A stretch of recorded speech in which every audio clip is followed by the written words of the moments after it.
আল্লাহ পাকের এক ভালোবাসার মায়ার আল্লাহর হওয়ার নিজেকে আল্লাহর জন্য আখিরাতের জন্য নিজের জীবন সুন্দর করার জন্য একটা শ্রেষ্ঠতম মাস আমাদের সামনে হাতছানি দিচ্ছে, আমাদের সামনে ছায়া বিস্তার করছে, গান শোনা যাচ্ছে, সেটাই মাহে রমজান।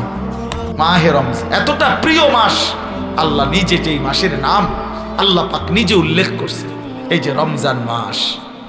আল্লাহ বলেন এটা আমি বললাম শাহরু রমাদান। এই জন্য রমজান মাস বছরে কয় মাস উচ্চারিত হয় এই শব্দটা কনসেপ্ট, এটাই একটা সহজ হিসাব, বোঝেন কিনা কোন তো। বছরে কয়বার উচ্চারিত হয়? একবার। 24 ঘন্টা উচ্চারিত, 24 ঘন্টা জমিনে এই শব্দ উচ্চারিত হয়, কারণ আল্লাহর জমিনে 24 ঘন্টাই আল্লাহর কালামের তেলাওয়াত চলতেছে।